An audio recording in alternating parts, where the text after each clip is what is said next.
Rogue is a 1980s video game where you assume the gender of an emoji, stumbling around the place fighting off letters to fulfill your destiny of becoming the most used form of communication. Basic Rogue rules means our progress is indicated by experience and gold. Once you've descended into a lower dungeon, there's no coming back, sweet cheeks. Starting off in the Town of Tristram, our hero throws his father's beloved shield away, along with some gold in exchange for Griswold's dinner plate. Holding this monstrous shield just high enough to avoid eye contact with the town leper, we head into the dungeon. The first few levels are a piece of cake. Kill, loot, repeat. Looking back, I probably should have played as a rogue. Because rogue. She can swing a sword, right? I'd swing that. After clearing the first floor with a fairly stocked inventory in my possession, we descended into the next level, where I began to raise awareness for combat autism. The monsters are immediately stronger, introducing ranged enemies, and geez, really? It's level 2, get over it. Has anyone ever actually memorized what each of these shrines do? Originally I thought it was a lucky dip. Here I'm really tempted to fry this skeleton with lightning, but the wise old adventurer in me tells me to hold on to that. Listen kids, do me a favor. Electrocute the shit out of those skeletons. I was getting pretty sick of swinging this sword around, and wanted to find a nice big room full of monsters to spray down with my staff of charged firebolt. Shit, it's slow, it sucks, except for those archers. That's good. And you know what else is good? Infrasion. That's fucking neat. That's how we should imagine the monsters. I love that hue of red. I was so close to slaying every monster on level 2, when there I was, a gift from the gods. The Book of Healing! The dungeon level yielded nothing else, so I thought it's now or never. We're gonna try and slaughter the butcher. I didn't have much to use against this beast, and the battle quickly looked grim. So I fled. The butcher threw me around like his plaything. There was no escape from his hideous reach. My plan to trap him inside the stairwell had failed horribly.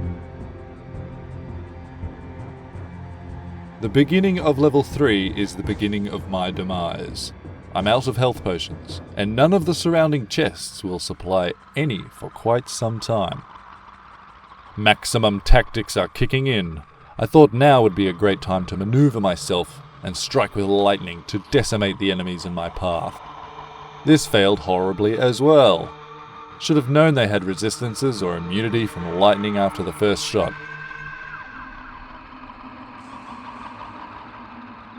Facing a mass of enemies, I turn tail and flee down the flight of stairs leading to level 4. Here, I'd switch weapons to my firebolt staff to keep the enemies at bay, and I can't believe I forgot I had potions in my inventory. Once again, I was temporarily safe. These halls were eerily quiet. A very foreboding time of self-judgment. Would I survive much longer? Not with the gloom present. My way forward from here would have to be very precise, not to become overwhelmed by my foes.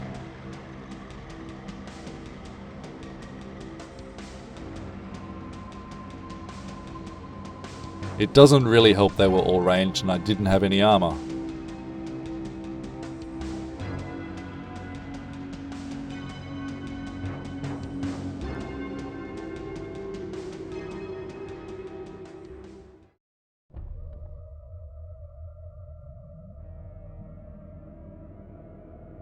The haunting feeling of dread knowing that these few steps were my last could not be shaken. There's no damn way I'm getting any further. Pulling those monsters around the corner didn't do much.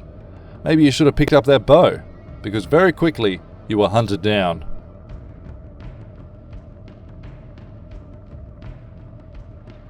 And the monsters kept trying to kill you, just to rub it in.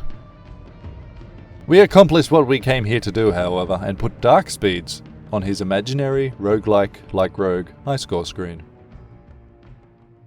Darkspeeds, the level 8 warrior, died on level 5 by a Stone Clan archer. He takes 2,588 gold to the grave. Thanks for watching the first roguelike like rogue. Post in the comments any roguelike you'd like to see here on my channel.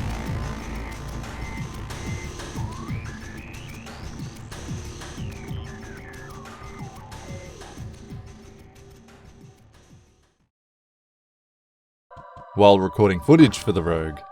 I find this unique weapon just chilling there. God damn.